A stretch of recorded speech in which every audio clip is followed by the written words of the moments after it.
Assalamualaikum warahmatullahi wabarakatuh.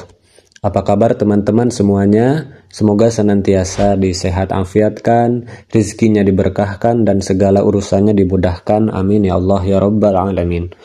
Di video ini saya akan bahas tentang hari Natal dalam sudut pandang umat Islam. Yang mana yang akan dijelaskan ini seharusnya adalah yang harus menjadi keyakinan umat Islam, yang mana harus memegang teguh ketauhidan, meyakini Allah sebagai satu-satunya Tuhan, sehingga kita diharamkan untuk mengikuti dan mendukung apapun yang berkaitan dengan hari Natalnya orang Kristen. Karena kalau menduakan Allah saja dilarang dalam agama Islam, apalagi ini mentigakan dan seterusnya. Maka ini penting untuk menjaga akidah kita. Tetapi bukan berarti kita sebagai umat Islam ini ingin menghina, melecehkan, atau mempropagandakan kebencian kepada orang Kristen ya. Karena kita sebagai umat Islam diwajibkan pula untuk menghormati dan bertoleransi terhadap mereka, terhadap apa yang dilakukan oleh mereka, tanpa melakukan pemaksaan kepada mereka untuk mengikuti apa yang kita yakini. Apalagi menghina kepada Tuhan-Tuhan mereka. Wah, jangan itu ya, berbahaya.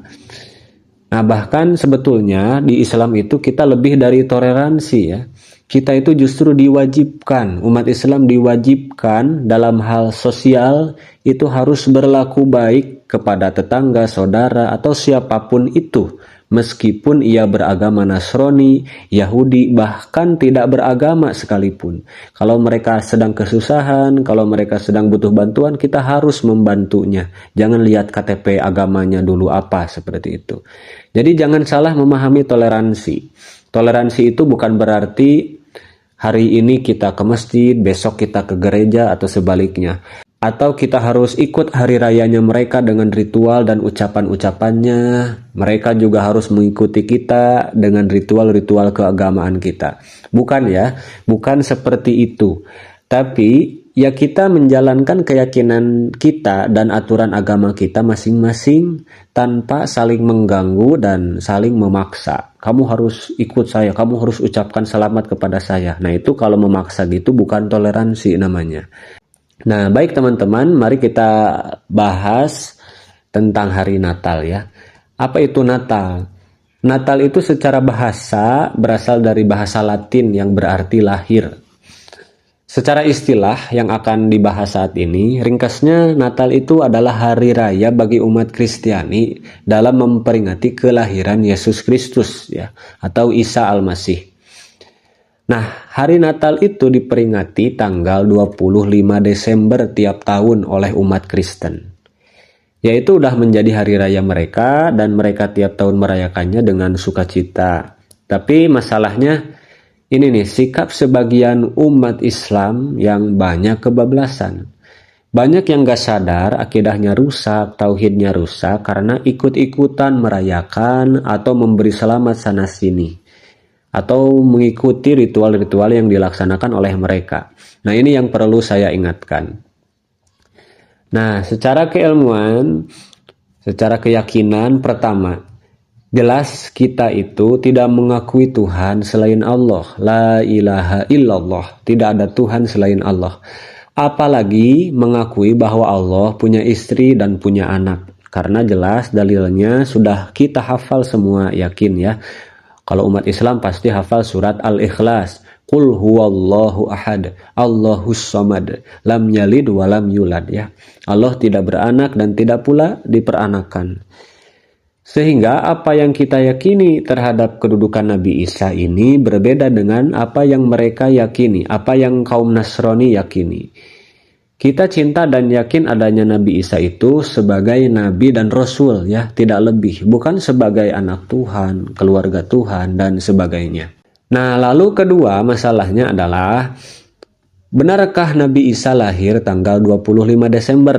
Nah, sebagai keilmuan kita, coba pikirkan, Nabi Isa itu lahir di mana? Nabi Isa itu lahir di Bethlehem atau Baitul Lahm, Baitul Lahmi, dekat Baitul Maqdis, Palestina. Nah, di daerah Palestina, bulan Desember itu adalah musim dingin.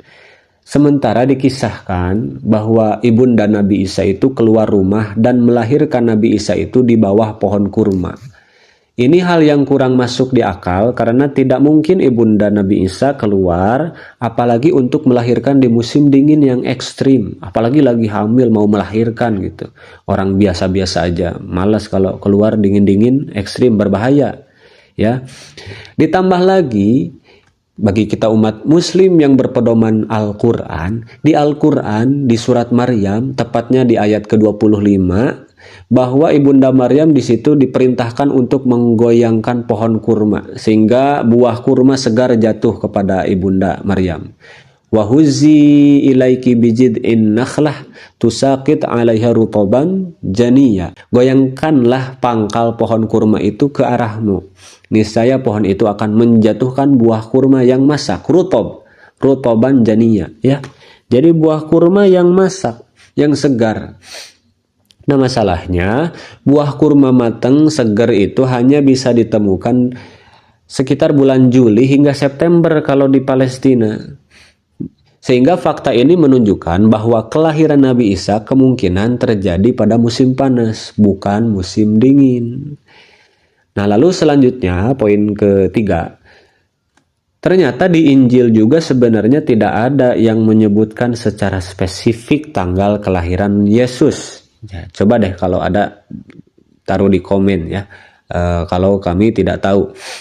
Tapi menurut para pakar juga Injil hanya menyebutkan bahwa kelahirannya itu terjadi ketika para penggembala sedang menjaga domba di padang. Coba deh lihat atau simak ya penjelasan yang lebih pakar di bidang ini ya. Sebetulnya banyak yang udah jelasin. Nah sehingga mana mungkin para penggembala ini menggembalakan domba-dombanya di ladang pada musim dingin yang ekstrim. Biasanya aktivitas menggembala domba itu dilakukan pada musim semi atau awal musim panas, bukan musim dingin. Nah, terakhir nih, fakta sejarah dari berbagai sumber menyebutkan bahwa perayaan Natal pada tanggal 25 Desember itu baru disahkan sebagai kelahiran Yesus oleh gereja pada abad ke-4, sekitar abad ke-4 Masehi di masa Kaisar Romawi Konstantinus. Sebenarnya tanggal 25 Desember itu adalah perayaan kelahiran Dewa Matahari dalam tradisi pagan Romawi. Nah, lalu kemudian diadopsi oleh gereja untuk menarik kaum pagan masuk ke dalam Kristen sebagai propaganda orang supaya masuk ke Kristen. Nah, jadi disinilah letak kesalahannya atau ketidaksesuaiannya. Jadi kita nih sebagai umat Islam jangan ucapkan selamat kepada sesuatu hal yang salah. Jadi analoginya seperti ini. Misalnya kamu ulang tahunnya tanggal 1 Januari nih. Tapi tiba-tiba ada yang ngasih ucapan selamat ulang tahun di tanggal 25 Desember. Nah kita ini bakalan seneng nerima atau kita klarifikasi nih. Maaf, salah, saya belum ulang tahun gitu kan kira-kira. Saya ulang tahunnya tanggal 1 bukan tanggal 25. Nah itu mungkin yang saya ingin sampaikan di video ini, khusus untuk menambah pemahaman kita sebagai umat Islam. Ingat sekali lagi, bukan berarti dengan kita punya keyakinan kita bisa mengolok-olok, mengejek atau menghina saudara-saudara kita yang beragama Nasrani. Ya biarin aja mereka, hormati dan jangan ganggu. Lalu bagaimana kita? Ya kita tetap aja jadi kita sebagai umat Islam, kita tetap dengan ibadah kita, dengan keyakinan kita kepada Allah yang Esa, yang Ahad ya.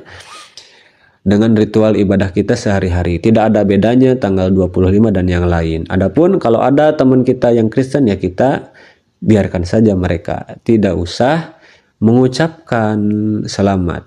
Meskipun ada mungkin sebagian ulama kontemporer, ulama saat ini yang membolehkan tapi ya dengan syarat-syarat tertentu. Tapi untuk hati-hati janganlah gitu ya. Karena ini bisa mengancam terhadap akidah kita gitu. Itu aja, semoga bermanfaat. Wallahu a'lam bishawab. Wassalamualaikum warahmatullahi wabarakatuh.